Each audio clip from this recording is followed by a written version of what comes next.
Morris, and we are about to do the second lecture in our medical physiology course. And today we're going to be talking about the autonomic nervous system. There are 33 slides in this presentation, which means it's shorter than the first one, and I'm going to do it in a single go. Although I would suggest that as you use these videos, you stop and go and try to digest in shorter segments. So let's talk today about an important concept, the autonomic nervous system.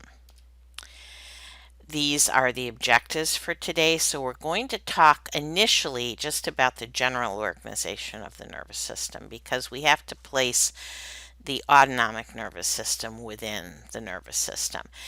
The autonomic nervous system has divisions, and it's important to understand those in terms of human physiology, in terms of human pharmacology.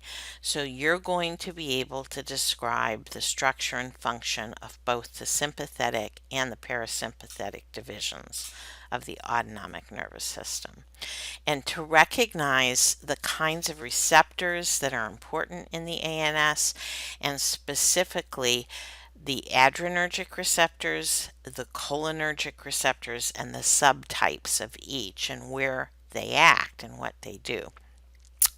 And the reason for this is all so that you can have a better understanding of how important the autonomic nervous system is to clinical medicine and to pharmacology. And you will very soon be addressing a lot of these issues in your pharmacology course. So this is certainly a review of your undergraduate physiology. You know a little bit about the general organization of the nervous system. We are good at dividing things into pairs or dichotomies, and so we often divide the nervous system into the central nervous system, which consists of the brain and spinal cord, versus what we call the peripheral nervous system, which is everything else. So that would be all of the peripheral nerves and the special sense organs and lots of other things.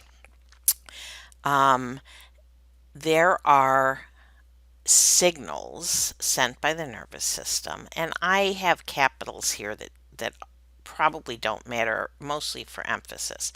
But I want you to understand that there are signals in that we call afferent signals. So a peripheral nerve, when you step on a nail, a sensory receptor registers pain and sends signals in, afferent signals, through sensory nerves from the periphery into the central nervous system. There are also signals out, and these tend to be generated in the central nervous system and then sent out to the peripheral nervous system. So, for instance, you get mad at your sister and you stick your tongue out. There is an efferent signal that makes you, allows the muscles in your tongue to contract and do the things it needs to do so that you can stick your tongue out. Now, within the efferent or signals out side of the nervous system, we have two divisions. There is the somatic division, which is the voluntary and conscious side of the nervous system that moves your skeletal muscles. So you can twitch your thumb, you can pick up your left foot. That's all voluntary, it's conscious, and it's part of the somatic nervous system. But there's another side of this efferent part of the nervous system, which is the autonomic nervous system that we abbreviate as ANS, which is involuntary, which controls visceral organs, and instead of skeletal muscle, these nerves go to smooth muscle, and that smooth muscle is often in glands, but it can also be, for instance, in the gastrointestinal system. It can be in blood vessels. It can be in salivary tissue. So the somatic system is voluntary, conscious, and affects skeletal muscle, and the autonomic nervous system is involuntary and controls the smooth muscle in organs and glands. So, since we're all about pairs, when we're talking about the autonomic nervous system, we again divide it into two major divisions: the sympathetic and the parasympathetic divisions, that have, by and large, not entirely, opposing actions in regulating organs and organ systems. And that's mostly what we're going to be talking about today, is the autonomic nervous system and its two divisions, the sympathetic and the parasympathetic divisions. There is an additional separate, what's called the enteric nervous system, which is related to the autonomic nervous system, is involved in regulation of the gastrointestinal system, but will be discussed in a lot more detail when we get to the gastrointestinal portion of this course. So let's talk about the differences between the sympathetic and parasympathetic nervous systems. If I remember way back when in my undergraduate anatomy and physiology course, these were distinguished primarily by their function. But in fact, the terms refer to the anatomy, to the origin of the neurons in the central nervous system. That word preganglionic means the cell bodies that are the originating cell bodies for the efferent signals that will be sent through the sympathetic and parasympathetic nerves to ganglia and subsequently to the target organs, the effector organs. And anatomically, the sympathetic cell bodies reside in the thoracolumbar spinal cord. So from the thoracic segments of the spinal cord to the upper lumbar segments of the spinal cord. The cell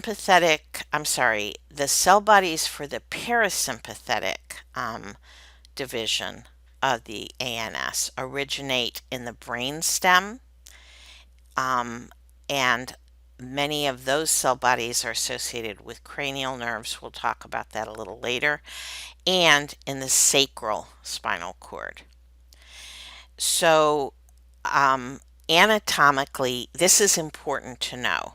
I should probably make that the anatomic origin of the preganglionic neurons is how we define sympathetic versus parasympathetic. The sympathetic cell bodies are in the thoracolumbar spinal cord. The parasympathetic cell bodies are in the brainstem and the sacral spinal cord. And these are the preganglionic cell bodies where the signals originate. Now, I mentioned earlier that function in the autonomic nervous system is involuntary, and that's true of both the parasympathetic and the sympathetic divisions. You can't decide to salivate or to speed up your heart rate by releasing certain neurotransmitters through one of those systems. And as I said, roughly, they oppose each other. So in general, and this is very general, it's a lot more complicated than, again, what you may have learned in undergraduate anatomy and phys. The sympathetic division of the autonomic nervous system is the division that kind of mobilizes the body for action and is often said to be the fight or flight division of the autonomic nervous system. Whereas by and large, the parasympathetic division conserves energy, allows rest and relaxation, but in fact, they are always both active and in balance.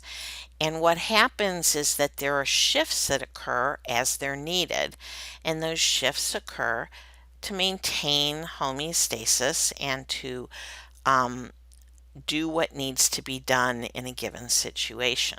So certainly when you are attacked by a tiger, your sympathetic division of your autonomic nervous system is going to ramp up its activity, and your parasympathetic division is going to quit being quite as active. But once you've outrun the tiger and, I don't know, found a cave to hide in and feel safe again, they'll come back into balance.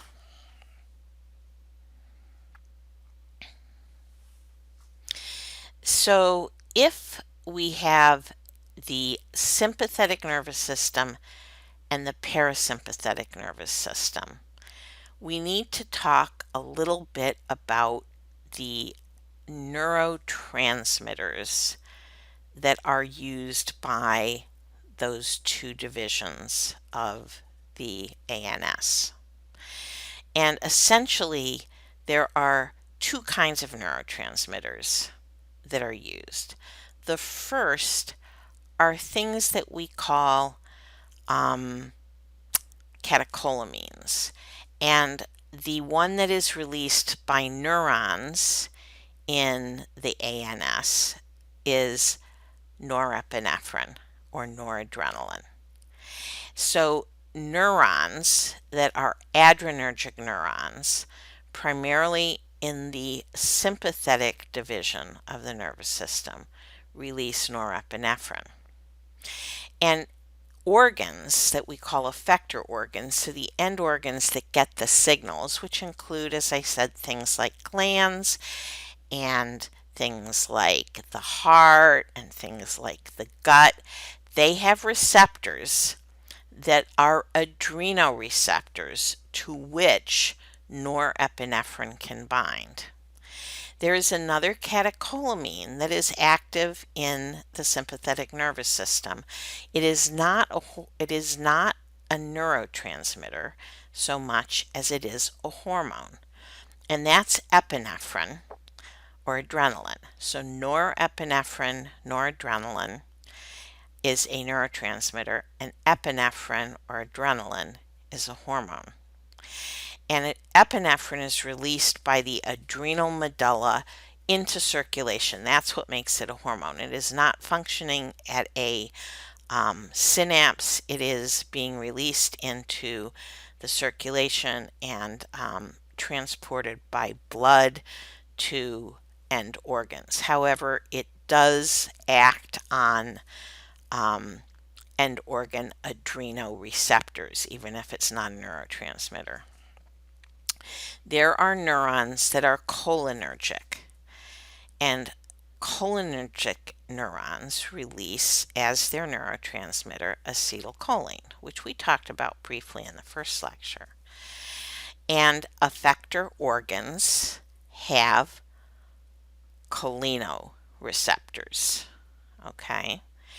And it is important to know that there are cholinergic neurons and cholinoreceptors in the pathways of both the sympathetic and parasympathetic divisions of the autonomic nervous system.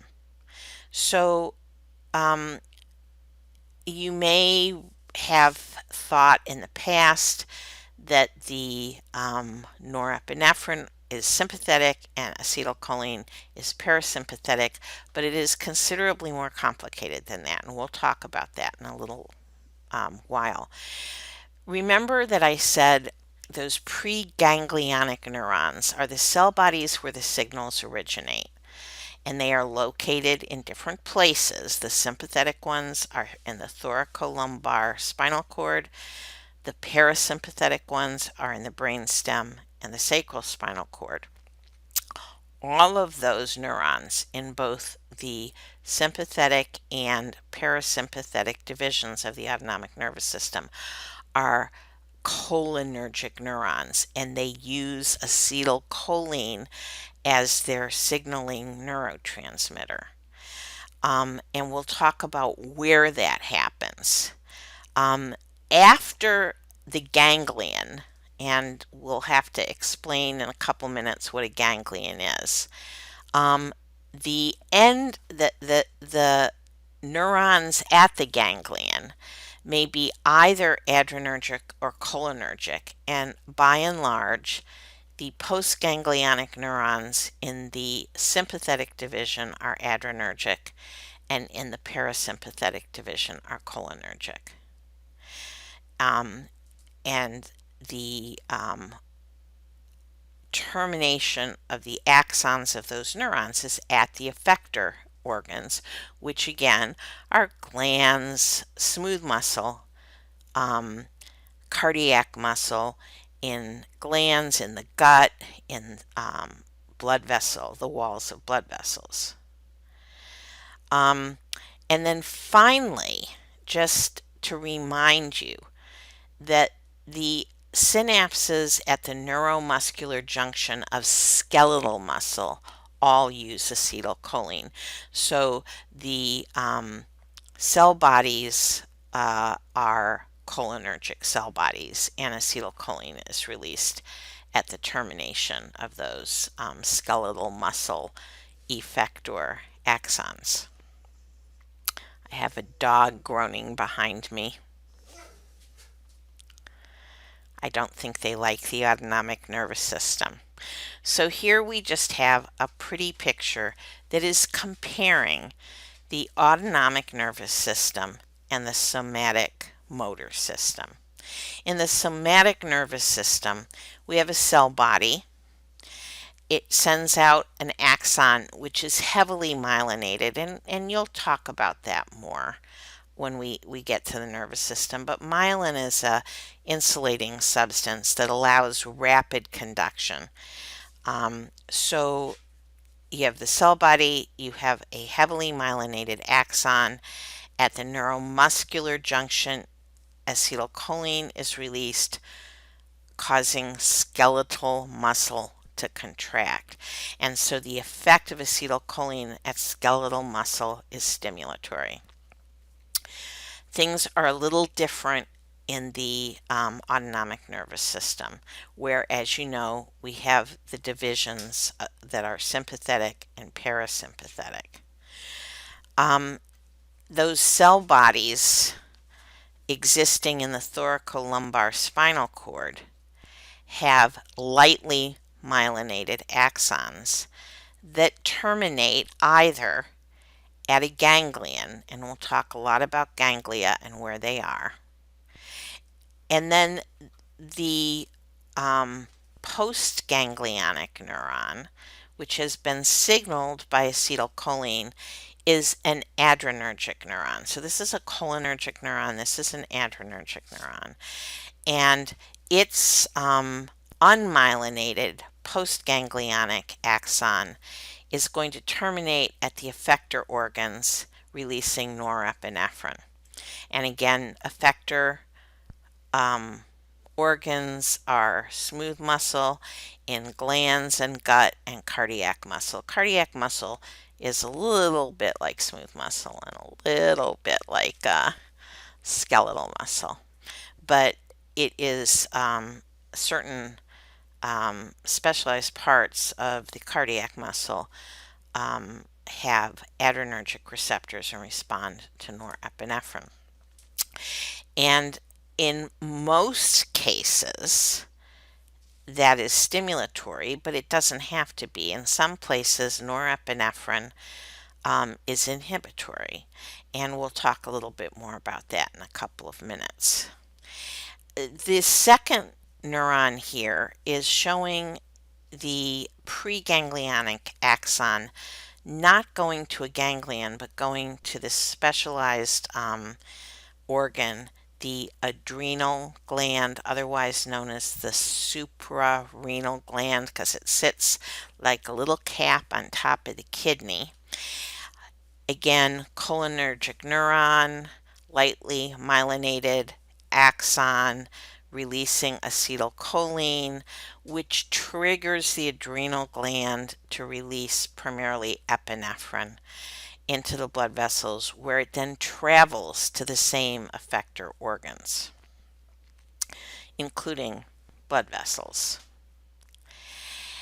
The parasympathetic division, the preganglionic neurons, once again are cholinergic neurons. These are all of these are cholinergic neurons, sending signals down lightly myelinated preganglionic axons, releasing acetylcholine to communicate with the ganglion cell.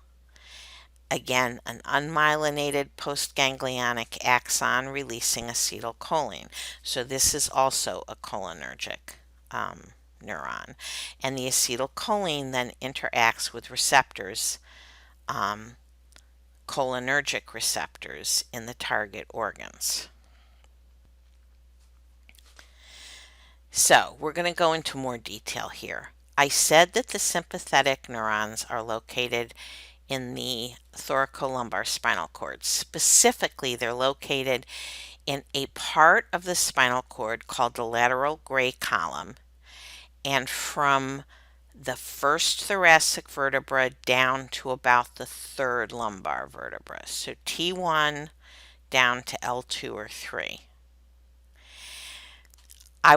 The next statement, I can read it, but it won't make a lot of sense till you see a picture. By and large, the preganglionic fibers of the sympathetic division are short. They don't go very far, and they terminate in sympathetic ganglia that are close to the spinal cord. Most of them are called paravertebral ganglia, and they make a chain that is called the sympathetic chain that parallels the spine, and that chain actually extends up into the cervical region and down all the way down the lumbar and sacral regions. So these fibers are short, and we'll look at a picture in a second so that you can see that. The fibers that come out of the ganglion, the postganglionic fibers, are long because they travel from these ganglia in the sympathetic chain far to the effector organs. And there are a couple exceptions to that.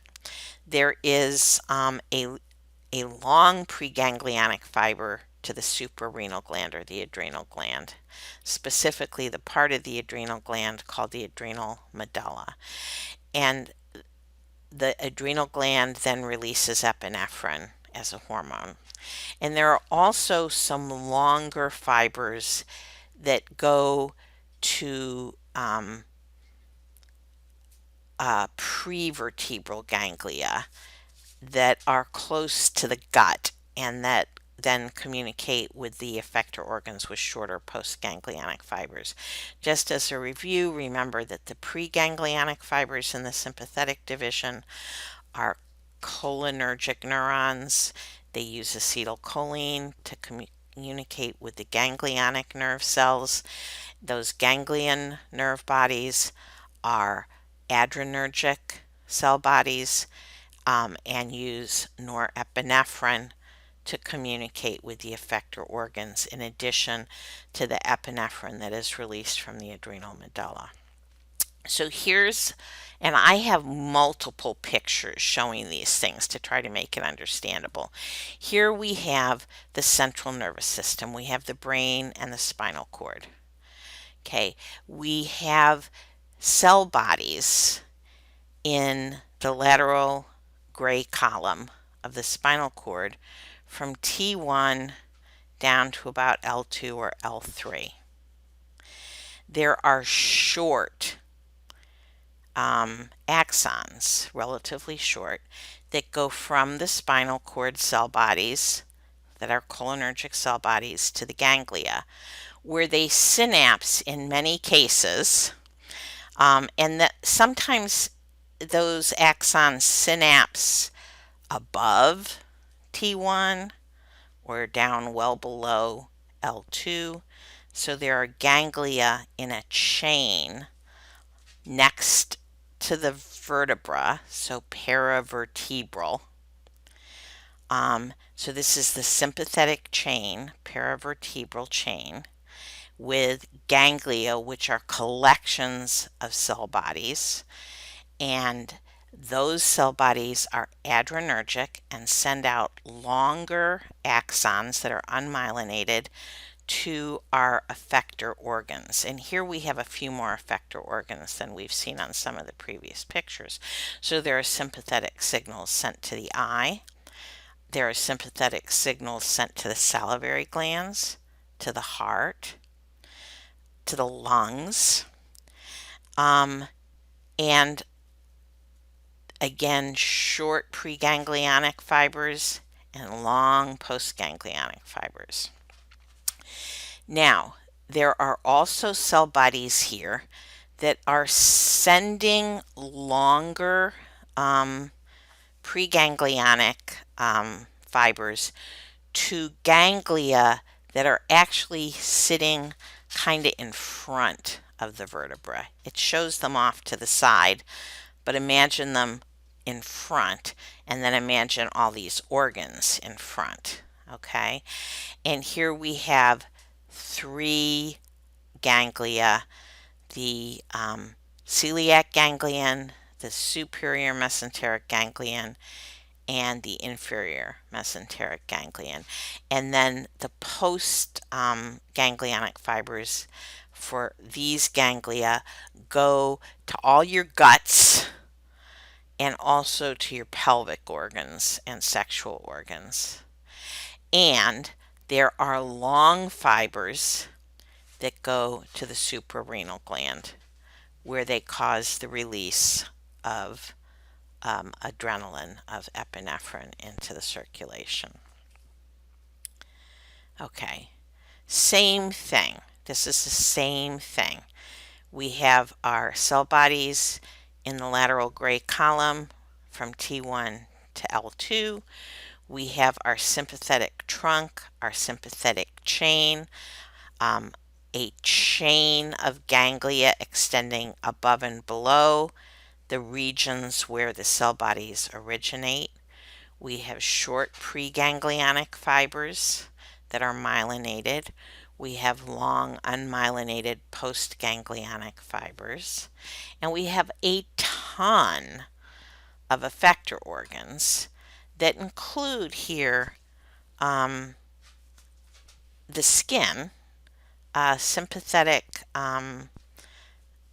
the sympathetic division of the ANS innervates the little muscles in your hair follicles that make your hair stand on end when you're scared or when you're cold, and also sweat glands to make you sweat more.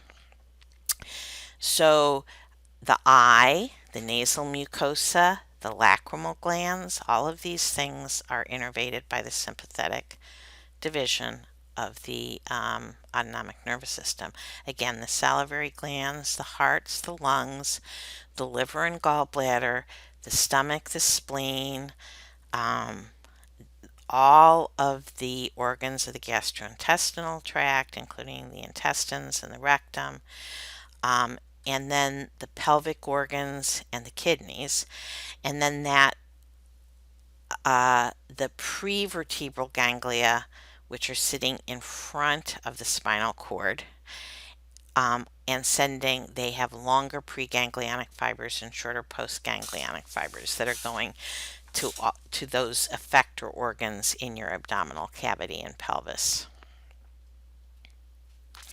So what does the sympathetic division of the autonomic nervous system do? So again, very simplistically, it's responsible for the fight or flight response. When you are scared or threatened, it does things to make you stronger and faster and able to either fight back or run, um, or ineffectively to shake and be scared and have a fast heartbeat. Um, it, however, much more realistically, it's an important part of the mechanisms that maintain homeostasis in all of the organs that it innervates. And so when it's activated, it increases heart rate, increases blood pressure, it increases the ability of the heart to pump effectively, so it increases cardiac output. It causes dilated pupils and it increases sweating. All of that is stimulatory, but it also has inhibitory effects. It slows digestion and the transit of chyme through the gastrointestinal tract. It causes the smooth muscle in the small breathing tubes that lead to your alveoli to dilate, making it easier to get oxygen to your lungs. And it constricts blood vessels in a lot of places, particularly the skin and the GI tract, but it dilates the blood vessels in skeletal muscles. And that's a little weird, isn't it? You have signals that are being sent using a single neurotransmitter. So at the end organs, there are adrenoreceptors, specifically releasing norepinephrine. This is an illustration of the paravertebral sympathetic chain ganglia. That's a little bit more realistic than what we were seeing in those previous diagrams. So here we have the cell bodies in gray matter laterally in the spinal cord, again from about T1 till about L2 or L3. There are short preganglionic fibers. These are cholinergic neurons. They synapse in the ganglia with cell bodies that are adrenergic cell bodies.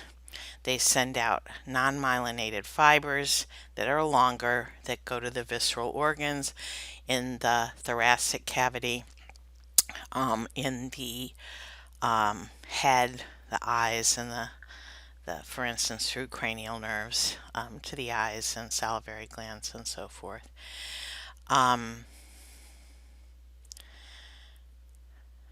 Let's see what we're seeing over here. Many of these postganglionic fibers travel with spinal nerves. So some of them go with nerves that are that go to the internal organs, especially from the prevertebral ganglia. But in addition, they go to visceral effectors through spinal nerves. So the sympathetic fibers that end up in the skin go through spinal nerves of the spinal segments that innervate the dermatomes, for instance. So the effectors, the end organs, are in the body wall, in the thorax, in the head, and in the limbs. And the sympathetic chain ganglia innervate these effector organs, while the prevertebral, otherwise called collateral ganglia, which are sitting in front of the spine, have longer preganglionic fibers. They travel through the sympathetic chain and then into splanchnic nerves, and from the splanchnic nerve, I guess, and then from the prevertebral or collateral ganglia, and there are three of them. The postganglionic fibers travel to the organs in the abdomen and in the pelvis. So the visceral organs, all of the guts and gastrointestinal organs, along with the pelvic organs, the kidneys, the bladder, for instance, along with the sexual organs. Okay. And then there are preganglionic cells that are sending a very long preganglionic fiber to the adrenal medulla, where there are endocrine cells that release epinephrine, which it says here neurotransmitter. It's really a hormone into the bloodstream. So it functions as a hormone. Very similar action to norepinephrine because they act on the same receptors at the end organs, the adrenoreceptors, and we'll talk about that a little bit more. And this is the same thing again, so I won't go over it one more time. But you can see the cell bodies in the spinal cord, these are again cholinergic cell bodies sending short, lightly myelinated fibers to the sympathetic chain ganglia, also to the prevertebral ganglia and to the adrenal gland, and then signals sent via lightly myelinated or unmyelinated fibers to all of the effector organs. Okay, now the preganglionic fiber coming from a single preganglionic neuron synapses on many neurons in the ganglia. And there are fibers that are interconnecting all of the sympathetic chain ganglia. And each ganglion innervates a particular segment of the body, sending signals through spinal nerves to that body segment. Okay. The paths that are taken by those unmyelinated postganglionic fibers depend on their targets. The effectors that are in the body wall, in the head, the neck, and the limbs, those fibers go into something called the gray ramus and then return, and that's in the spinal cord, and then are sent out again through spinal nerves where they're distributed. And those postganglionic fibers that innervate things like the sweat glands of the skin and the smooth muscle in the superficial blood vessels. So if those ganglionic cells are adrenergic cells and they use norepinephrine as a neurotransmitter, then we need to have receptors for norepinephrine and for epinephrine. And those receptors are an important part of the autonomic nervous system and how it maintains homeostasis. And they're in tons of tissues. So they're not actually a part of the ANS, they're the target of the sympathetic division of the ANS. And they do different things. Remember I said that some blood vessels constrict. So for instance, the blood vessels that are just under the skin, when there is a sympathetic outpouring and a lot of norepinephrine being released by those postganglionic neurons, the blood vessels in the skin, just under the skin, they constrict.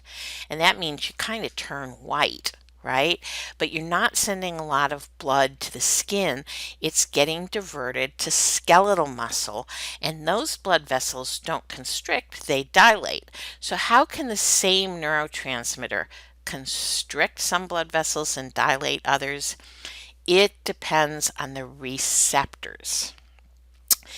So there are different kinds of adrenoreceptors. There are alpha receptors and beta receptors, and they are further broken down that there are alpha 1 and alpha 2. There are 2 types of alpha receptors, and there are 3 types of beta receptors. So let's talk about that a little bit more.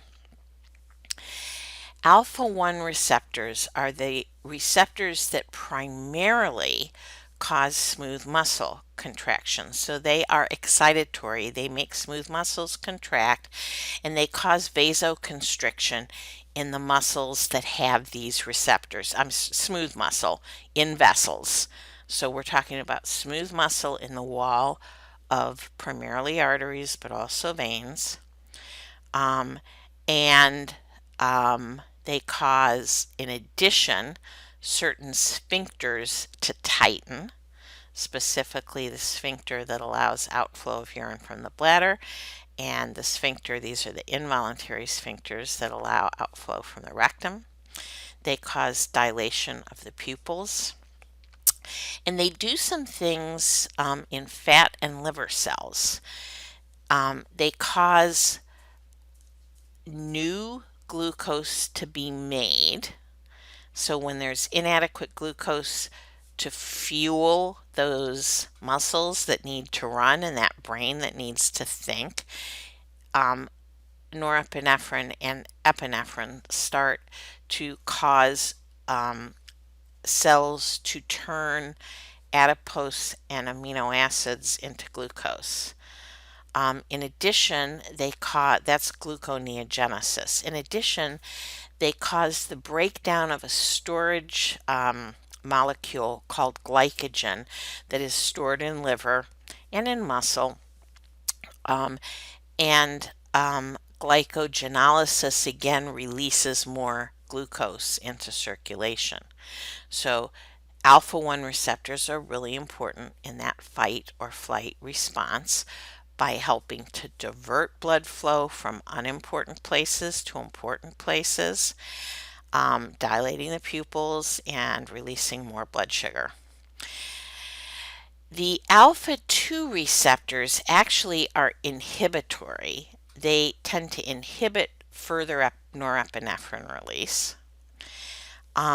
They are important in platelet aggregation. So if that tiger catches you and bites you, the response of the autonomic nervous system through the alpha 2 receptors will help you clot your blood, but are otherwise generally inhibitory. So alpha 1s are the ones that we get most excited about and are often targets of drug development. And we'll talk about that a little bit more in a couple minutes. There are 3 kinds of beta receptors. I only care about 2 of them. There are beta 1 receptors. The main site of beta 1 receptors is the heart, and they are important in increasing heart rate by increasing the rate at which the sinoatrial node depolarizes and acts as a pacemaker. So they increase heart rate. And in addition, they increase the contractility of cardiac muscles to make cardiac output greater and increase blood flow. The beta 2 receptors act in a few places, primarily in the lungs, in those bronchioles, dilating the smooth muscle in the walls of the tiny air pipes that are just proximal to the alveoli, so they allow a lot more air to get to the alveoli and oxygen to get into the bloodstream, which is being pushed faster by greater cardiac output. They cause smooth muscle in the blood vessels of skeletal muscle to dilate, allowing greater blood flow and oxygen delivery to skeletal muscle, which makes your flight more effective. They relax the bladder wall, allowing you to hold on to your pee, while, if you remember, the alpha 1s are constricting the sphincters. And again, they act to increase gluconeogenesis and break down glycogenolysis. We know a little bit less about beta 3. They're important in breaking down fat cells and in generating heat, and I don't care that you know about them. Alpha 1, alpha 2, beta 1, beta 2, these are the ones that are going to be important in this course, in pharmacology, in cardiology, in lots of your clinical medicine. So we're going to correlate a little bit with some pharmacology.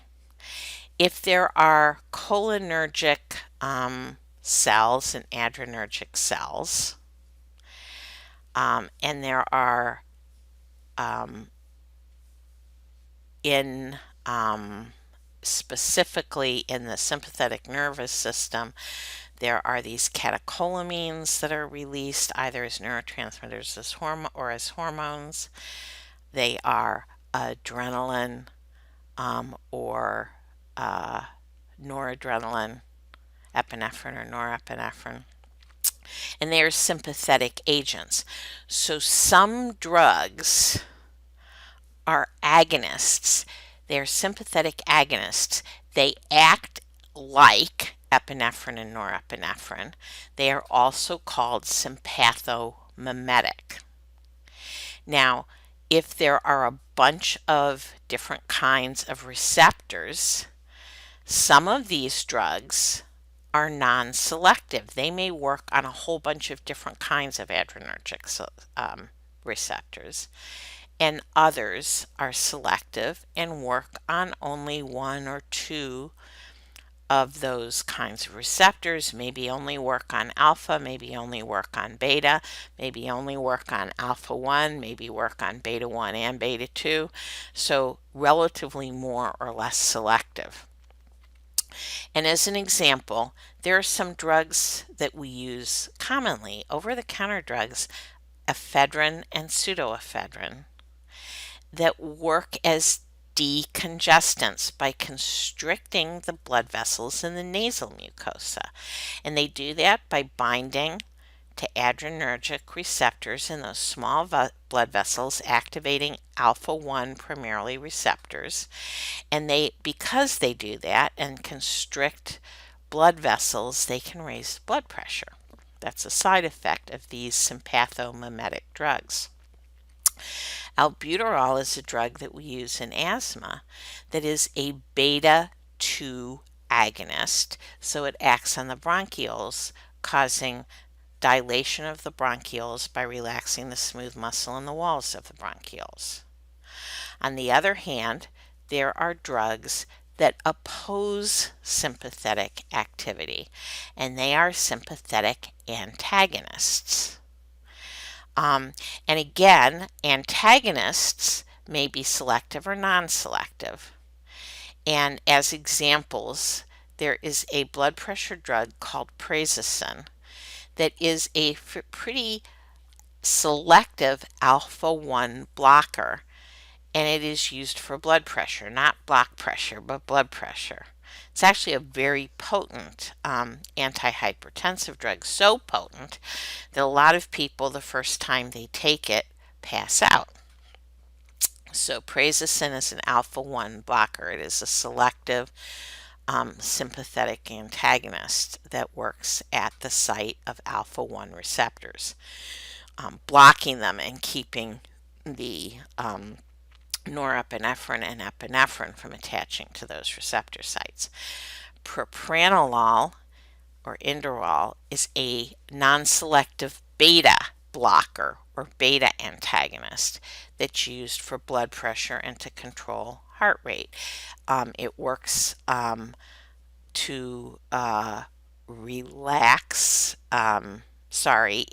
It blocks the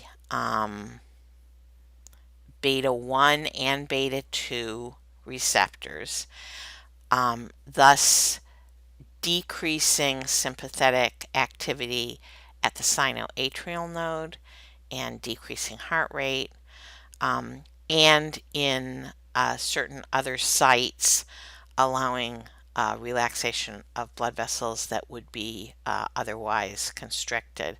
And so it's helpful with blood pressure, and it decreases cardiac output, which is sometimes important to decrease cardiac contractility.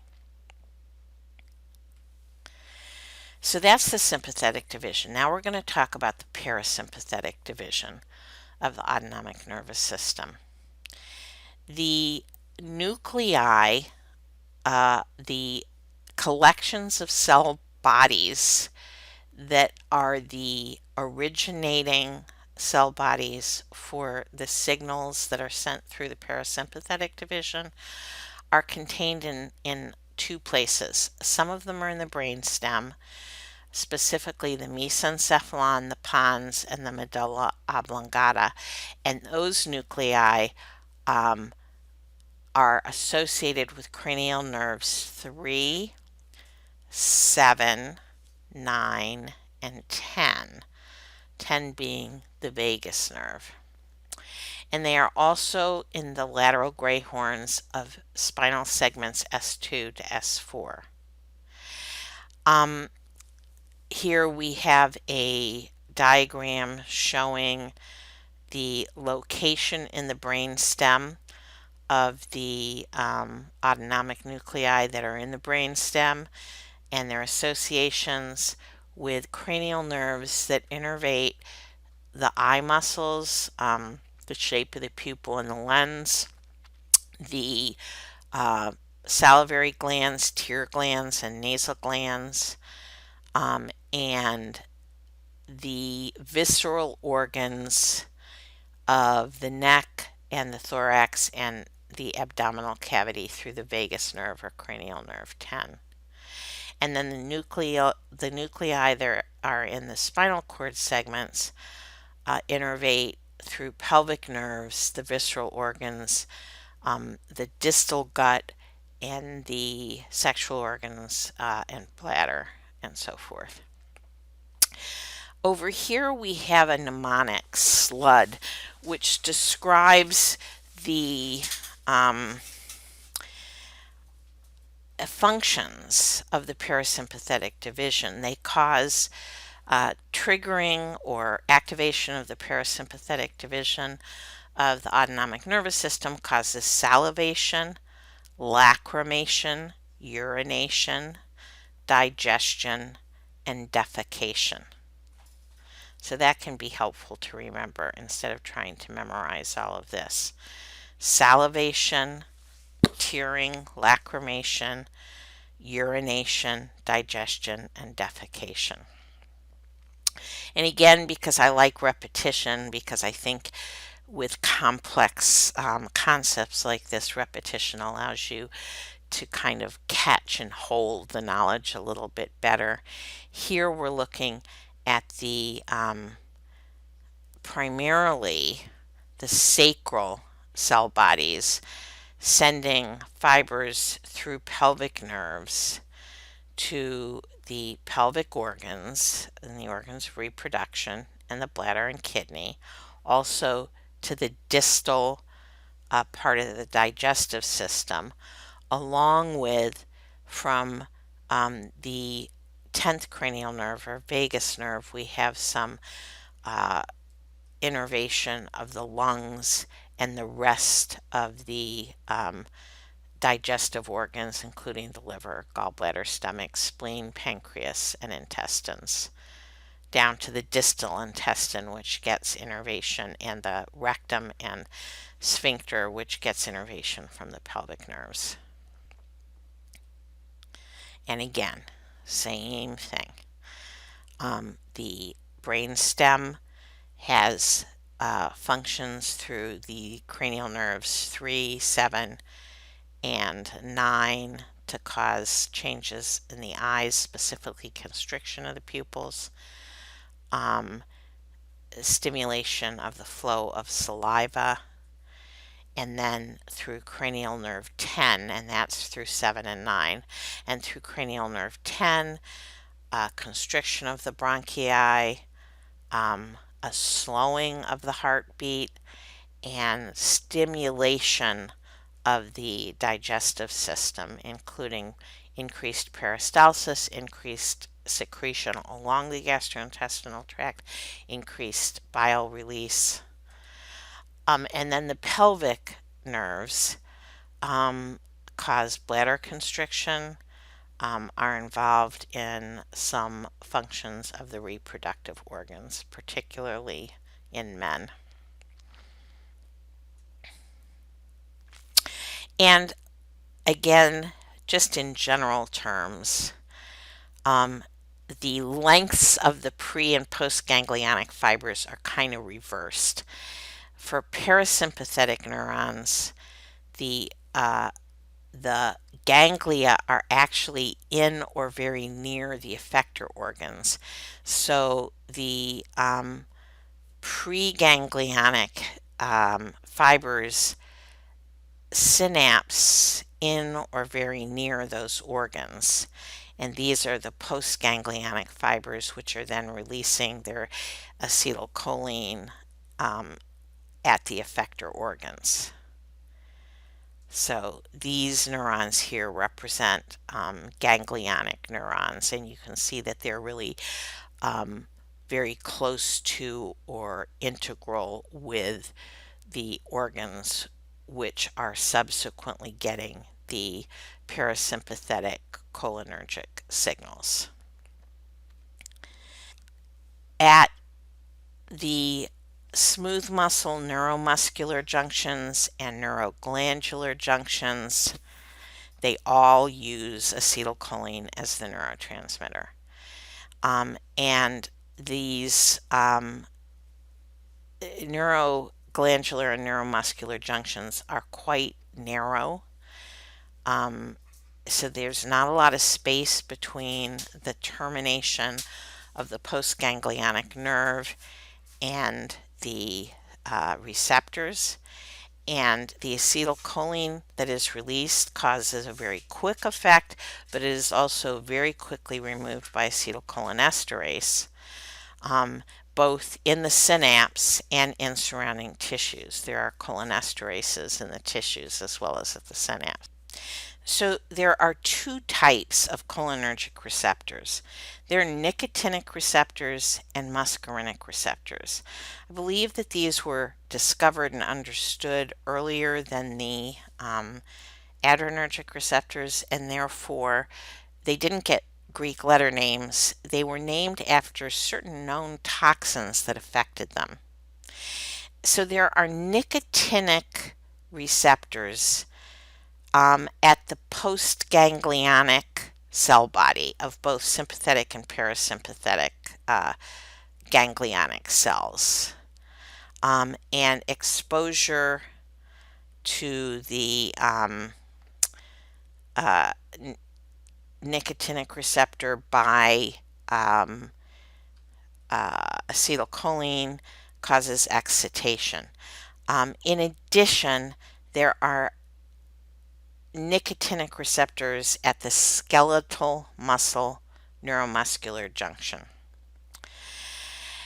There are muscarinic receptors in a number of places. They're at the cholinergic neuromuscular or neuroglandular junctions in the parasympathetic division of the autonomic nervous system. They're at a few sweat glands. So when I say that the parasympathetic division postganglionic fibers uses only epinephrine or cholinergic receptors, that's not 100% true. So sweat glands respond to acetylcholine with muscarinic receptors, and sweat glands are only innervated by the sympathetic nervous system. And these receptors are all mediated by G proteins. And so the muscarinic receptors, G protein mediated, the effects last longer. At nicotinic receptors, because of the rapid action of acetylcholinesterase in that narrow synaptic cleft, it's a very short action. Muscarinic receptors tends to be a longer reaction. And the action at the effector organ can be either excitatory or inhibitory. So let's talk about those toxins that produce these pretty unpleasant responses at cholinergic receptors. So nicotine, which is a toxin you're all aware of, occurs in tobacco, binds to nicotinic receptors. So it targets the autonomic ganglia of both the sympathetic, but even more so the parasympathetic ganglia cells, and also the skeletal neuromuscular junction. And about 50 milligrams of nicotine can result in death. It is a very toxic substance, and that's either ingested or absorbed through the skin. And the signs and symptoms include vomiting and diarrhea, which are from the parasympathetic division, high blood pressure, which is more from the sympathetic division, because we are, in addition to stimulating the postganglionic parasympathetic cells, we're stimulating the postganglionic sympathetic cells, rapid heart rate, lots of sweating, salivation, convulsions, coma, and potentially death. I have seen this a couple of times, and I'll tell you the two times because they're interesting stories. Um, you see people around here in the early fall, late summer working in tobacco fields. And I once saw a young man, a migrant worker, who came here to work in the tobacco fields. They were harvesting leaves, and while the more experienced people he worked with were wearing long sleeves, covered up, even though it was 95 degrees or whatever in August, this kid was, no, I'm not going to do that, and had a lot of skin exposed and absorbed enough nicotine through his skin to have all of these symptoms other than convulsions. He came into the urgent care clinic with vomiting, diarrhea, rapid heart rate. We sent him out to the emergency department. He decided to go back home to Guatemala. He did not like working in the tobacco fields. The other time that I saw somebody with some, well, kind of indirectly, my daughter's friend's dad came to see me to quit smoking. This was back when nicotine patches were new. I prescribed him a decreasing dose as you do. So it's 21 milligrams for a few weeks, and then 14 milligrams a day for a few weeks, and then 7 milligrams a day. And of course, there's this semi permeable membrane with an adhesive that slowly diffuses in. Well, he got sick, and he was vomiting and having diarrhea and had high blood pressure. Ended up in the emergency department, ended up getting admitted. He remained quite ill. They were really worried about him. And then somebody noticed that he had, if you don't look at somebody's skin, you don't see it, but that he had multiple nicotine patches. What he was doing was he was cutting them to, he thought, decrease the dose, and he wasn't taking off the old ones. So he had decided himself, instead of using the one patch a day, that he would economize and cut them into smaller pieces. And he made himself quite sick and was in the hospital for about a week. When they all got peeled off, he got miraculously better. Muscarinic receptors bind a substance called muscarine, which is toxic, and that is in some toadstools and some mushrooms. This particular toxin doesn't affect nearly as much the autonomic ganglia, right? So it's not going to cause any sympathetic effects, just parasympathetic effects at the neuromuscular and neuroglandular junctions. So you get the salivation, nausea, vomiting, diarrhea, bronchoconstriction, low blood pressure, slow heart rate, and it can cause also coma and death. Interestingly, the mushroom called Amanita muscaria does not have a lot of muscarine in it, but there are mushrooms in the families Inocybe and Clitocybe that have a lot of muscarine, can be deadly, and are sometimes mistaken for recreational mushrooms because they have a similar shape to some of the psilocybins.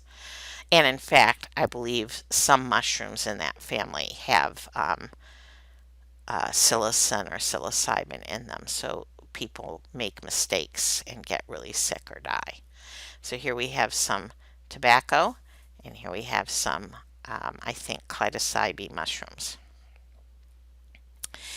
And just a little bit of clinical correlation using things that you'll talk about in farms soon enough.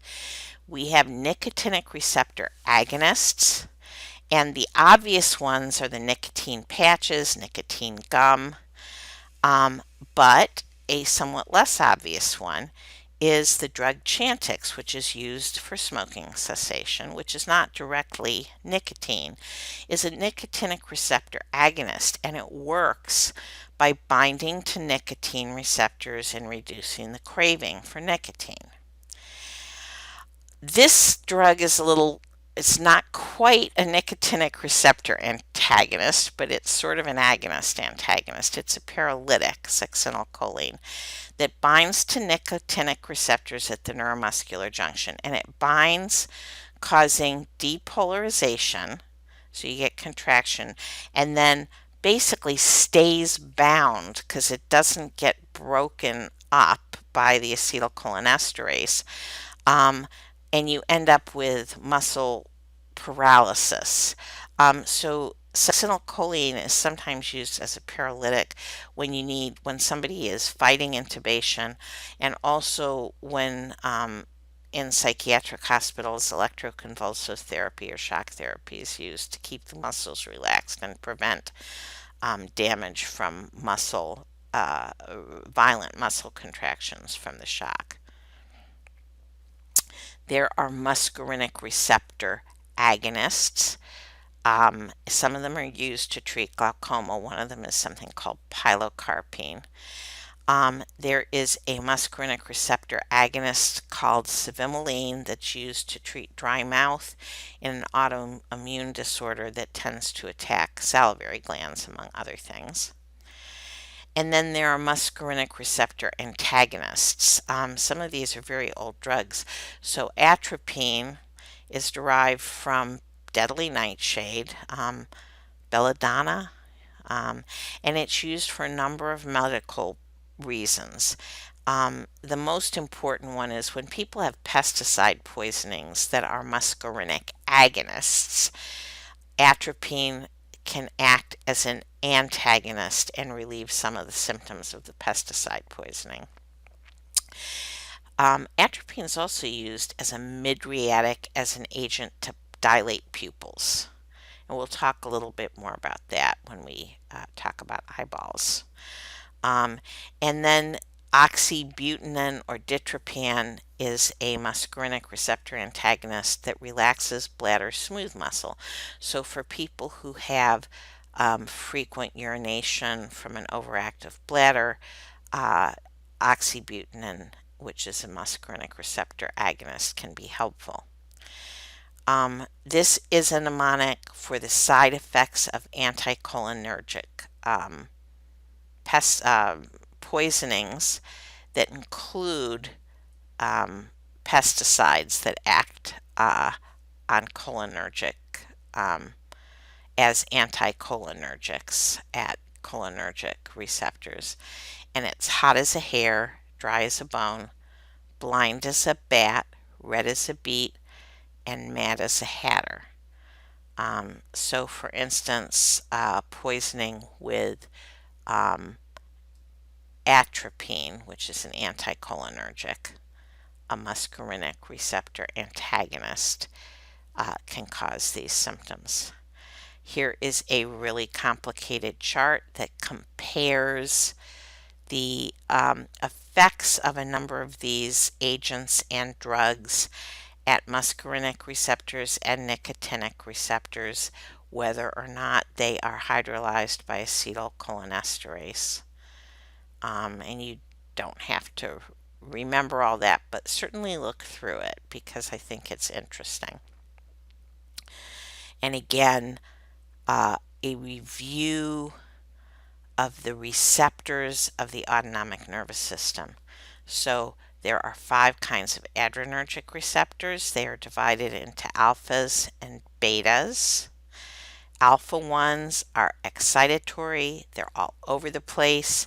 They pick everything up, including metabolism.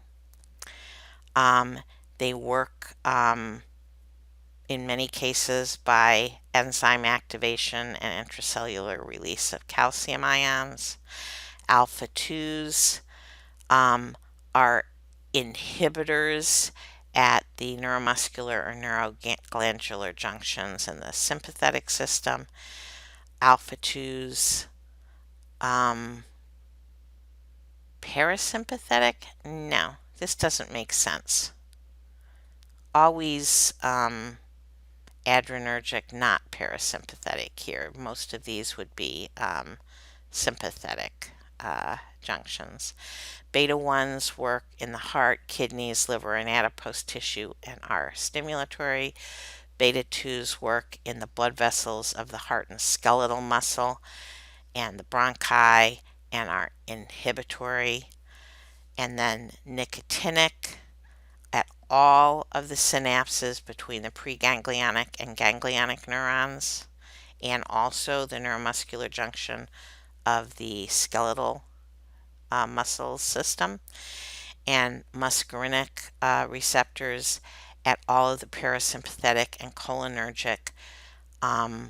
There are a few cholinergic sympathetic neuromuscular or neuroglandular junctions, and they can be either stimulatory or inhibitory.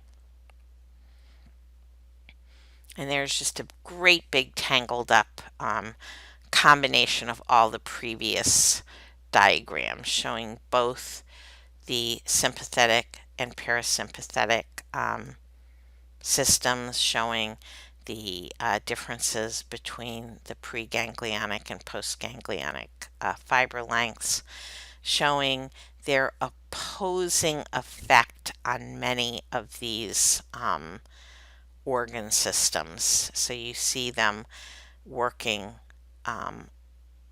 kind of on different receptors in the same organ systems, having roughly opposite effects. And then again, just a quick review.